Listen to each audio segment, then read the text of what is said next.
The grand stratagem of the Krell Imperium was not merely a chamber of state. It was a cavernous synthesis of obsidian and light, a geometric monument to the absolute, cold logic that governed Krell civilization and its thousand-year reign over the segmentum gamma. Within its cyclopean dome, where light refracted through crystalline arches to form constellations of calculated probability on the polished floor, the supreme conclave of the Imperium stood, their silence a pressure far greater than the crushing gravity of the Krell homeworld. Each member, a master of strategy, logistics, or political architecture, was a spire of coiled nervous energy beneath the placid veneer of their species, disciplined bearing, their multifaceted eyes, usually alight with the certainty of proven theorems, now dimmed by an unfamiliar shadow: doubt. The object of this terrifying uncertainty lay projected across the central void, a crude, simplified schematic of the species designated Anomaly 314, or, as the terrified lower echelons of the Imperial Navy had begun to whisper, humanity. Proctor Xylos, the Imperium's preeminent military theorist and architect of the celebrated calculus of war, felt the dread in the air, a chemical tang of fear that even his advanced neural filters could not entirely negate, and he understood its source was not the enemy's power, but their sheer, agonizing unpredictability. The Krell understood combat as a function of measurable vectors: mass, velocity, energy yield, resource consumption, and the psychological breaking point, a complex but solvable equation. The humans, however, seemed to operate outside the very principles of conflict, defying every established law of engagement, and their recent actions near the perimeter veil had not only resulted in the inexplicable neutralization of an entire Krell scout fleet, without a single casualty being inflicted on either side, an act that bordered on the metaphysically impossible, but had also introduced an existential flaw into the sacred structure of the calculus itself. A flaw that threatened to unravel the entire doctrinal framework of Krell supremacy. Xylos's mind replayed the impossible sensor logs. The Krell heavy cruiser the Steadfast had reported optimal targeting lock, full power to main batteries, and a clear firing solution, only to subsequently report an immediate, complete, and irreversible shutdown of all propulsion, weapon, and primary auxiliary systems, followed by an equally inexplicable total communication blackout, all occurring within a standard time unit, yet without any detectable external energy signature that would account for such catastrophic systems failure. Leaving the vessel a dead, drifting hulk in the void, its crew entirely unharmed, utterly confused, and stranded, a fate perhaps worse than complete destruction in the rigid, honor-bound culture of the Imperium.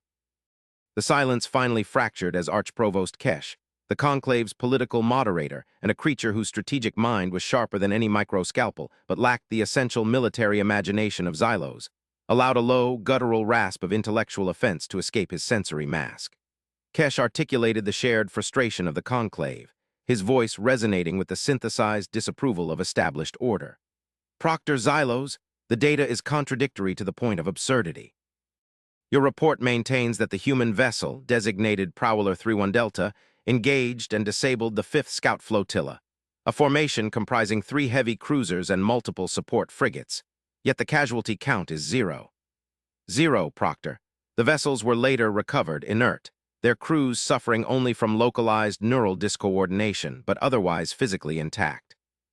The damage reports indicate a systemic collapse of proprietary Krell energy shielding and core reactor containment, yet there is no corresponding energy signature, no kinetic impact trauma, no thermal fluctuation indicative of conventional or non-conventional weaponry. This is not combat. This is a deliberate, orchestrated failure of physics, or a deceitful manipulation of data by an embarrassed flotilla commander. You theorize this is a new weapon, a dreaded ship that operates outside the principles of known warcraft, yet your evidence is the absence of evidence. We are the Imperium, we define combat. Explain how a species that barely achieved FTL travel in the last few cycles can possess a weapon that defeats the calculus of war without even expending a single unit of discernible energy, and why their intention appears to be non-lethal neutralization, a concept completely alien to the pragmatic, necessary brutality of interstellar conflict. We do not fear power, Xylos. We fear the dissolution of quantifiable metrics, and this human anomaly is threatening the very foundations of our strategic certainty. Xylos rotated his massive head, his deep-set eyes focusing the archprovost's image within. The complex lens array of his mask, the gesture a silent reprimand for the politician's intellectual cowardice. Archprovost, the mistake is in attempting to process human action through the Krell lens of conflict. We define war as the maximum application of destructive force to achieve a political objective. We quantify success by the metric of attrition. The humans do not. Their political goals, their psychological makeup, and their technological doctrine appear entirely inconsistent with this established framework. I submit that the Prowler 31 Delta is not an isolated vessel, but a single, observable manifestation of an entirely new strategic doctrine, a doctrine we have yet to encounter because it is not predicated on the destruction of material, but the complete subjugation of the enemy's capacity for conflict. The calculus of war presumes an escalation path, a measurable progression of kinetic and thermal exchange.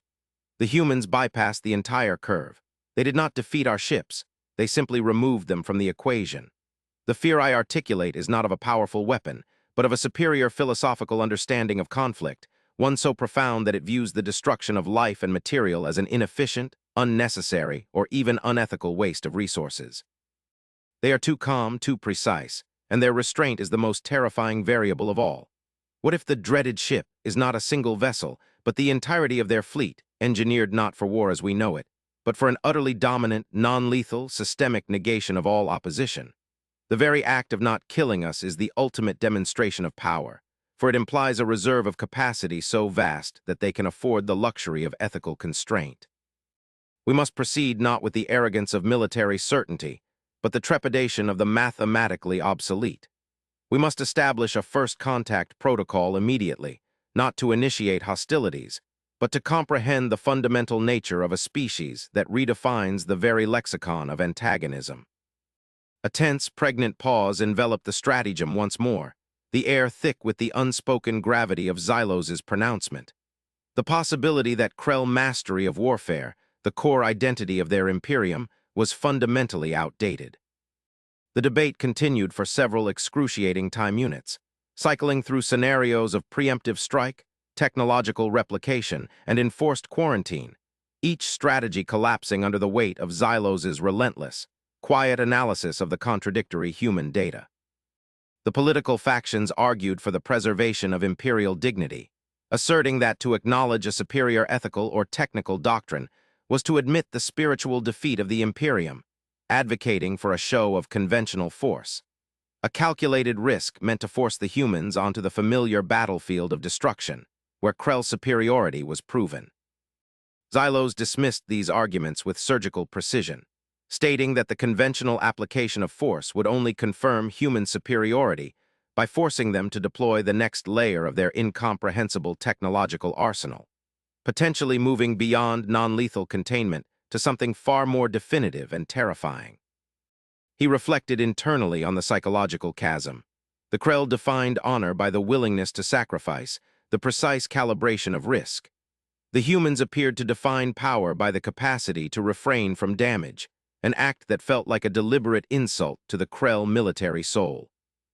He secured a fragile consensus for a purely diplomatic first contact mission, but only on the condition that the Krell vessel selected for the mission be the harbinger of scorn, an ancient, heavily shielded diplomatic carrier equipped with the most advanced, but completely inert, sensor and defensive technology to observe and analyze, not to engage.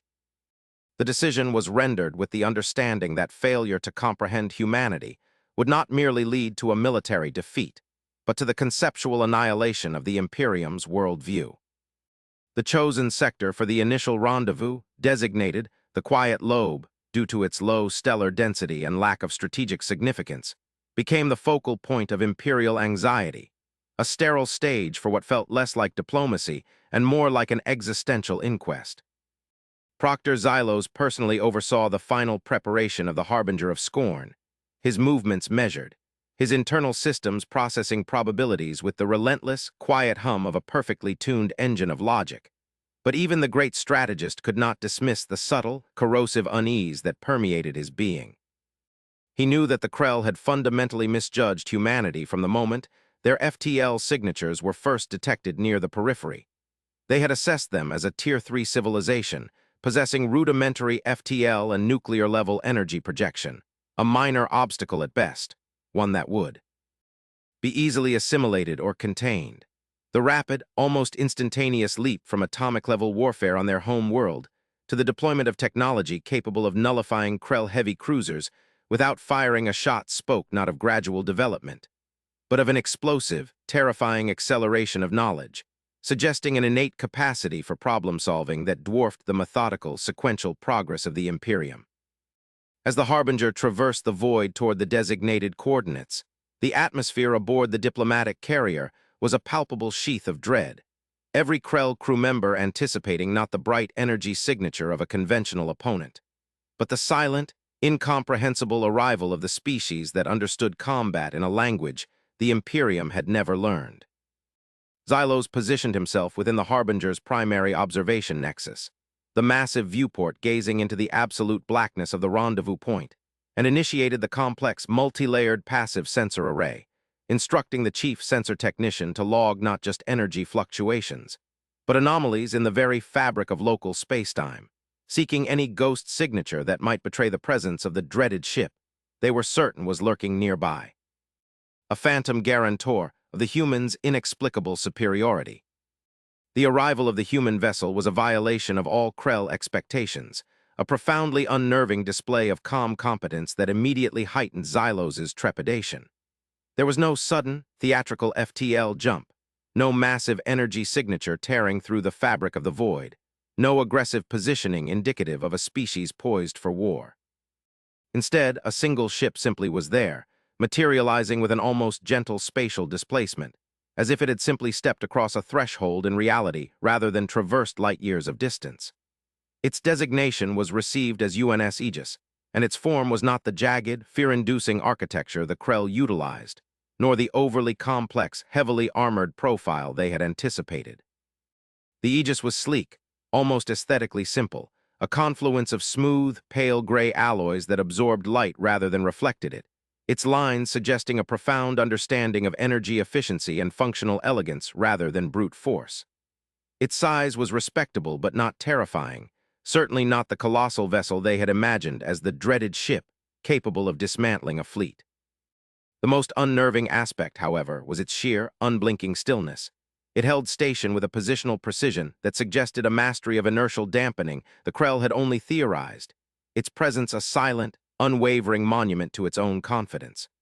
The psychological effect on the Harbinger's crew was instantaneous. The absence of conventional threat was replaced by the crushing weight of superior capability veiled in an almost serene professionalism. Xylos allowed the Krell tension to simmer for several measured time units, observing the Aegis through every available spectrum, finding no discernible weapon ports, no exposed sensor arrays, nothing to suggest a military configuration, only a profound, silent, self-contained efficiency that felt less like a ship and more like a carefully crafted diplomatic instrument of undeniable power. When the human communications signal finally arrived, it was not the abrasive, demanding burst the Krell usually employed, but a carefully modulated low-frequency wave, transmitted with a precise economy of power that suggested deep respect for the concept of shared void space. The translation was immediate and flawless, incorporating every subtle inflection and cultural nuance of the Krell language, a feat of linguistic and computational mastery that indicated a frightening degree of prior study. The voice itself was calm, measured, and distinctly female, devoid of any discernible emotion yet radiating an authoritative, reasoned gravity that commanded attention. "This is Commander Anya Sharma of the United Nations ship Aegis. To the emissary vessel of the Krell Imperium, we extend a professional greeting. We acknowledge your strategic designation and cultural identity. We are prepared to initiate dialogue at your convenience. Please confirm your designated first contact proctor and the established parameters of your engagement protocol." The message was so utterly professional, so bereft of any posturing or aggressive subtext, that it felt like an interrogation in its profound directness, stripping away all the anticipated diplomatic rituals the Krell relied upon to gauge a rival's intent. Xylos felt a surge of respect mingle with his dread. This was not a savage species driven by base instincts, but an intellect that understood the core efficiency of direct, reasoned communication. Xylos ordered the return transmission, ensuring his synthesized voice conveyed the appropriate measure of Krell political weight and strategic caution. Th. is his Proctor Xylos, designated first contact emissary and chief strategist of the Krell Imperium. We acknowledge the UNS Aegis and its commander, Anya Sharma. Your precision in communication is noted. We accept the initiation of dialogue. However, before proceeding with the formal exchange of cultural and resource data, the Imperium requires an immediate clarification regarding a recent, unauthorized engagement within our recognized sovereign space, specifically involving the disruption and neutralization of the 5th Scout Flotilla.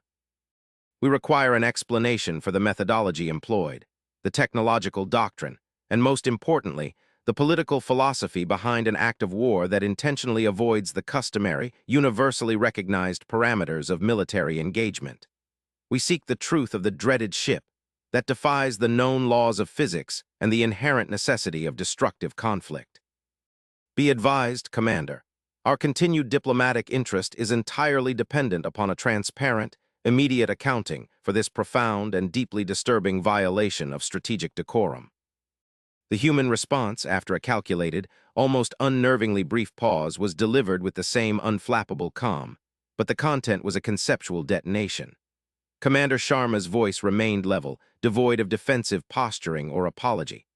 Proctor Xylos, the Krell Imperium refers to an act of war and a dreaded ship that operates outside established parameters. Your philosophical error lies in the assumption that the engagement was an act of war as you define it, or that the capabilities you witnessed were contained within a single extraordinary vessel. The Prowler 31 Delta, as your designation refers to it, is a standard United Nations deep-range exploratory scout, part of our non-military scientific fleet. The methodology employed was the standard mandated activation of our long-range, non-lethal, high-precision systemic containment field, a baseline defensive measure all UN vessels are required to maintain when operating in regions of potential political instability or during initial contact scenarios. The objective was not to initiate hostilities, but to neutralize the hostile threat posed by the aggressive targeting lock and unprovoked weapon charging of your 5th Flotilla, and to do so in a manner that precluded any loss of life, any unnecessary expenditure of material, and any escalation beyond immediate self-preservation. The technological doctrine is based on the principle of maximum containment with minimum force. We possess a comprehensive, multispectral capability to disable, neutralize, or isolate any known technology up to 4 levels beyond your current FTL propulsion and energy projection models, and we choose, ethically and strategically, to employ that capability with surgical non-lethality. The dreaded ship you search for does not exist as a singular weapon.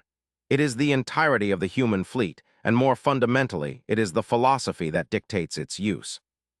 We understand combat, Proctor, perhaps more profoundly than you, and our understanding led us to the logical conclusion that the only sustainable path to peace and security is to develop a capacity for conflict so absolute and overwhelmingly precise that the very act of waging a destructive war becomes an untenable, obsolete absurdity for all involved parties. We possess the power to incinerate your flotilla into plasma dust, but we deem that outcome an ethical and strategic failure. We chose neutralization because we could. It was the most efficient and logical course of action to ensure de-escalation. Xylos felt a cold, deep tremor run through his very being, a sensation far more alarming than any direct energy weapon impact, as the elegant, calm truth of the human statement struck the core of the Krell's strategic worldview. The air in the Nexus seemed to thin, the crystalline architecture of the Harbinger suddenly feeling brittle and insignificant. He processed the core assertion. The human's ultimate weapon was not a beam, a missile, or a field, but a philosophical leap, a total conceptual inversion of Krell military doctrine. Their restraint was not a sign of weakness or tactical indecision. It was the ultimate expression of their overwhelming, undeniable strength. A standard scout vessel had deployed a baseline defensive measure that effortlessly bypassed the Krell's most advanced shielding and disabled their entire propulsion and weapon capacity, not as an act of hostility, but as a demonstration of their ethical choice. The calculus of war was not merely defeated. It was declared a crude, inefficient relic of a lower order of civilization. This was the true, terrifying reveal. Xylos took several measured breaths, the silence stretching into an eternity of cognitive assimilation, every millisecond a conscious struggle to prevent the collapse of his species' core beliefs. The Archprovost Kesh's P. Projected image in the corner of the nexus was a static image of frozen disbelief, the politician's mind unable to reconcile the concept of non-lethal, overwhelming superiority. "Commander Sharma," Xylos finally responded, his synthesized voice now carrying a low, almost meditative quality, stripped of the initial political demand and replaced by the genuine curiosity of a theorist confronting an absolute truth. "Your explanation forces a complete reevaluation of our strategic paradigms. We are a species that achieved stellar dominance through the mastery of the attrition equation, where the calculus of inevitable destruction was the fundamental constraint and motivator of all policy. We operated under the assumption that all spacefaring civilizations, facing the inherent scarcity and psychological pressures of the void, would eventually converge upon the same pragmatic necessity of maximum force projection. Your species, humanity, appears to have transcended this necessity, or perhaps defined it on a completely different, higher plane. If your capabilities are indeed as you state, multispectral systemic containment 4 levels beyond our current technology, and if your ethical mandate is to employ this power only for de-escalation and non-lethal neutralization, then the question shifts from how you disabled our vessels to why you chose to initiate contact with a species that clearly views conventional conflict as the only valid metric of power. You have demonstrated overwhelming superiority, Commander. What then is your true political objective with the Imperium? Why risk the entanglement with a species you clearly view as strategically retrograde? And why offer this unprecedented level of transparency regarding a capability that is, for us, utterly devastating?" The Aegis remained an unblinking sentinel in the black, and Commander Sharma's voice returned, a calm, cool torrent of logic that felt like a cold shower of hard-won wisdom. "Proctor Xylos, the universe is vast, and the challenges it presents are exponentially more significant than the petty, localized conflicts that define the early stages of civilization. The United Nations is not driven by the acquisition of resources, territory, or political dominance within your established segmentum. Our objective is singular: long-term, sustainable, universal security and the preservation of sentient life. We initiated contact not because we desired conflict, but because your rapid, aggressive expansion and your adherence to an outdated, self-destructive attrition equation posed an inherent risk to the stability of the local spatial cluster. We did not wish to fight you. We wished to ensure you could not efficiently fight anyone, including yourselves, and in doing so, to elevate your strategic thinking beyond the necessity of destruction. Our transparency is not a diplomatic risk. It is a calculated act of strategic deterrence and necessary honesty. We have revealed our capabilities because the knowledge itself is the most effective element of the containment field. The dreaded ship concept, as you termed it, is a cognitive construct of fear, born from your species' assumption that the highest expression of power must be the highest expression of violence. We are here to demonstrate that the highest expression of power is the highest expression of control, especially over the capacity for violence itself. Our objective, Proctor, is to invite the Krell Imperium, as a strategically capable civilization, to transition beyond the limitations of your calculus of war, and join us in confronting the threats that truly warrant the application of advanced capability, threats that dwarf the internal political squabbles of the segmentum and make the destruction of a few scout ships a meaningless, tragic waste. The magnitude of the offer, not a surrender demand, but an invitation to conceptual ascension, left the stratagem on the Harbinger in a state of profound, collective psychological paralysis. Xylos felt the weight of history and the burden of his species, rigid philosophy pressing down on him, the entire structure of Krell identity poised on a knife edge of required change. He recognized the profound truth in the commander's words. The humans were not merely powerful. They were grown up in a way the Krell, for all their technological sophistication, were not. Their ethics were not a limitation. They were an architectural component of their absolute power, ensuring its sustainable, logical deployment. He knew, with the cold certainty of a perfectly executed calculation, that to reject this offer was to condemn the Imperium to eventual strategic redundancy, and possibly catastrophic, unnecessary annihilation when the humans eventually encountered a truly intractable threat that required lethal intervention, forcing them to sweep away all adjacent, less evolved civilizations for the sake of galactic sanitary policy. Commander Sharma, Xylo stated his voic, now a pure channel of strategic necessity. The depth of your species, philosophical and technological advancement requires an internal political assimilation that cannot be achieved in this moment. However, I, Proctor Xylos, as the primary strategic authority of the Imperium, accept your premise. The calculus of war is obsolete. Your demonstration of non-lethal, absolute superiority has achieved a strategic objective that millennia of conventional warfare and political coercion could not. The immediate and total cessation of Krell hostility and the retasking of the Imperial strategic mind. We will pursue your invitation, but the transition of a 1,000-year-old empire from a doctrine of attrition to one of ethical containment requires a profound motivation beyond mere deterrence. You spoke of threats that truly warrant the application of advanced capability. The Krell Imperium has been engaged in a sustained, low-intensity conflict for the last 3 centuries on its eastern flank, against a phenomenon that defies conventional force and is, by its very nature, a conceptual threat to sentient life. We call it the Xantis Blight. It is not a species, nor a military force, but a rapidly expanding, non-baryonic energy configuration that selectively neutralizes the synaptic function of all life it encounters, leaving behind complex biological husks that continue to operate on a primal, destructive level, spreading the phenomenon with terrifying efficiency. Our conventional weaponry slows its progression, but cannot stop its insidious, non-physical encroachment. We have kept this information contained to prevent galactic panic, fighting a lonely war on the conceptual frontier. If your true objective is universal security and the preservation of sentient life, then this, Commander, is the threat that warrants the deployment of the Aegis and the philosophy it embodies. We offer the entirety of our strategic data, our tactical maps, and our full logistical support in exchange for an alliance based on your principles of containment and ethical preservation. Show us how your superior understanding of combat is applied when the enemy is not a strategic competitor, but an existential, non-physical terror. The magnitude of Xylos' sudden, total strategic capitulation was breathtaking, an act of pure, calculated logic that transcended political maneuvering. The conclave in the background of the Harbinger's nexus was in chaos, a storm of dissenting murmurs and digitized gasps, but Xylos ignored them, knowing that the only valid political reality was the one dictated by the superior mathematical truth.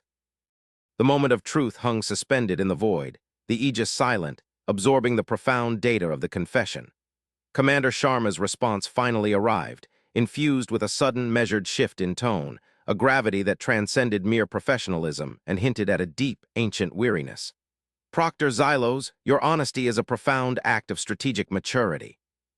The Xantis Blight is a phenomenon we have catalogued, albeit at a great distance, and its non-baryonic nature and synaptic neutralization capabilities align perfectly with the kind of existential threat that necessitates the UN's core mission.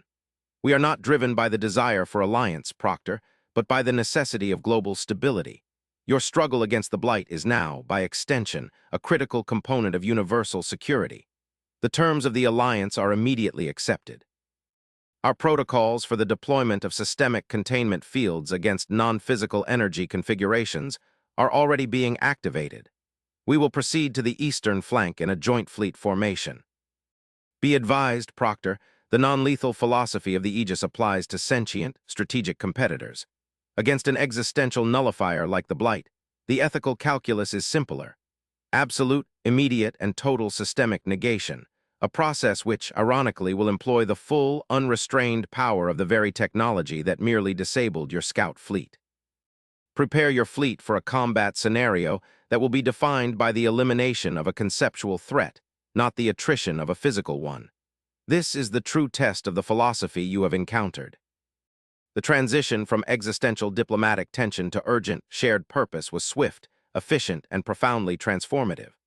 Within time units, the combined Krell-human fleet, the Krell contribution comprised of their most advanced, though conventionally armed, deep space units, and the human contribution consisting of the Aegis and a small, but geometrically unnerving, contingent of similar, non-aggressive-looking vessels, was en route to the designated containment sector.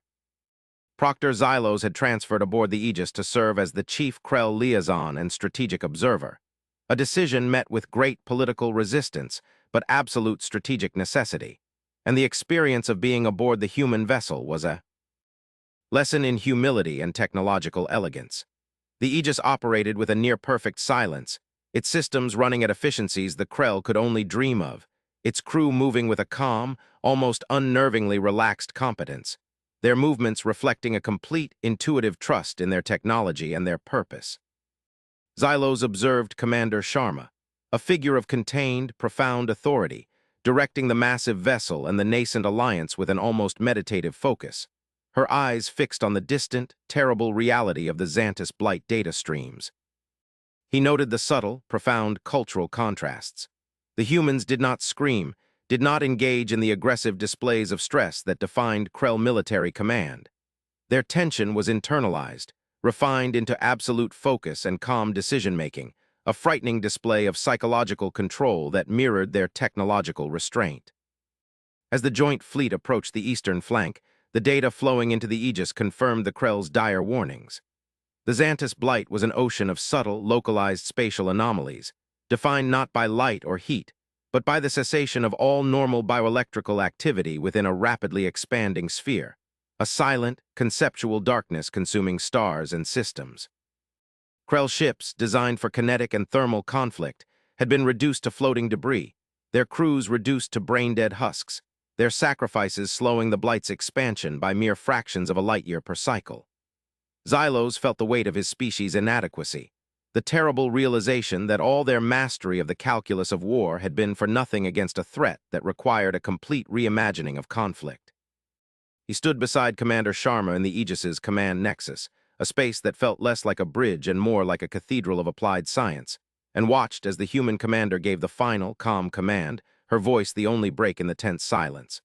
All UN vessels, initiate full-spectrum, multi-dimensional containment field saturation.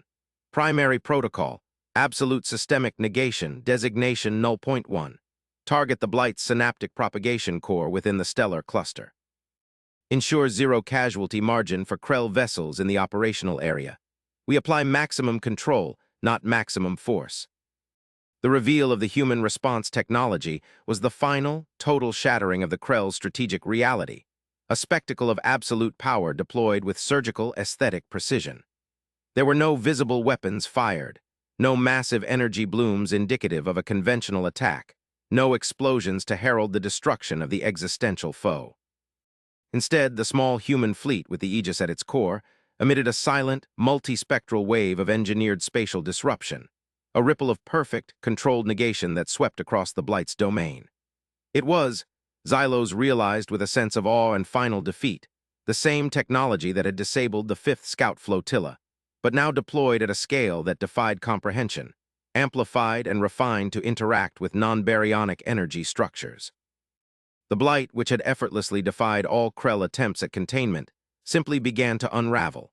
Its localized spatial anomalies smoothed out, its strange, non-physical energy signature dissolved, and the terrible, creeping shadow of life negation retreated, not in a chaotic explosion, but in a controlled, systematic retraction, as if a conceptual flaw in reality was being perfectly corrected. The scale was galactic, the action surgical, and the efficiency absolute. Within time units, the multi-century existential threat to the Krell Imperium was reduced to a residual energy fluctuation, contained and neutralized by a technology that treated the threat not as an enemy, but as a solvable, systemic flaw in the environment. Proctor Xylos, watching the sensor data confirm the total negation of the Xantus Blight, found himself utterly, profoundly speechless, a state unknown to the highly verbal, strategically certain Krell mind. The emotional gravity of the moment, the realization of what humanity truly represented, was crushing. It was not mere technological superiority. It was the superior philosophy that had enabled the technology, the capacity to think beyond the immediate necessity of destruction and focus on the logical necessity of sustainable existence. He finally turned to Commander Sharma, his deep eyes reflecting the newfound certainty of a civilization that had just been granted a second chance, a second, better education. Commander Sharma, he stated, his voice now entirely devoid of Krell political formality, a simple recognition of strategic truth. You spoke of the power to control violence. You did not just defeat the Xantus Blight. You eliminated the necessity for any future conflict over its territory or its resources. You have not just proven the obsolescence of the calculus of war. You have established the first unassailable principle of the calculus of preservation. The Imperium is yours to command not by conquest, but by the sheer, undeniable authority of superior ethical logic. We are ready to learn. We are ready to transition.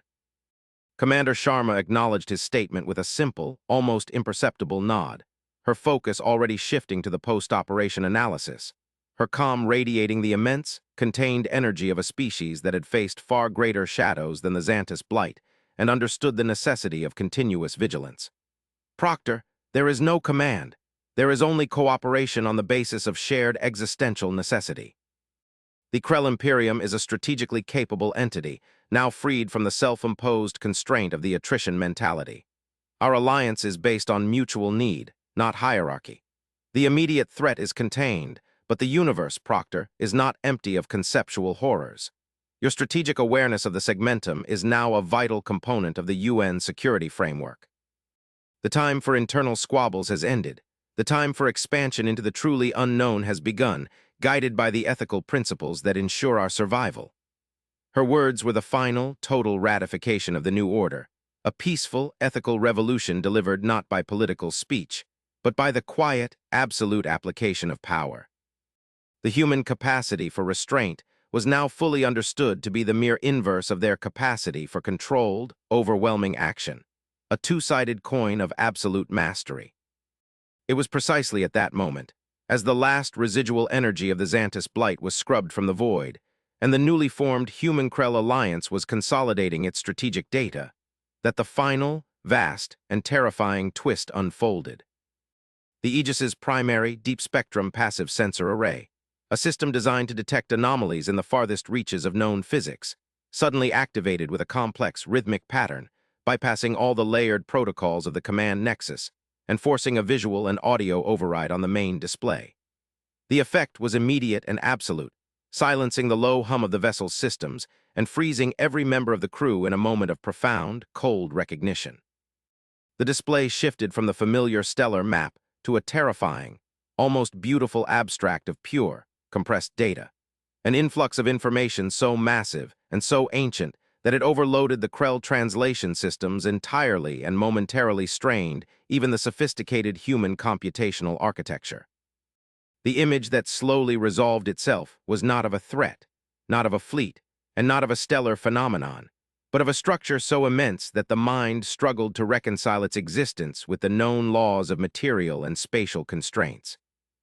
Projected across the entire nexus was a vast, impossibly ancient geometric form, a ringworld, but one that encircled not a single star, but an entire, small, dwarf galaxy, held in a stable, incomprehensible orbit, its edges defined by a subtle, geometric latticework of non-luminous matter.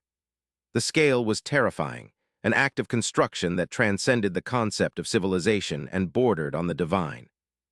It was located beyond the recognized boundaries of the local galactic cluster, in the utter, cold darkness of the intergalactic void, a monument of such staggering antiquity that it seemed to mock the very concept of time.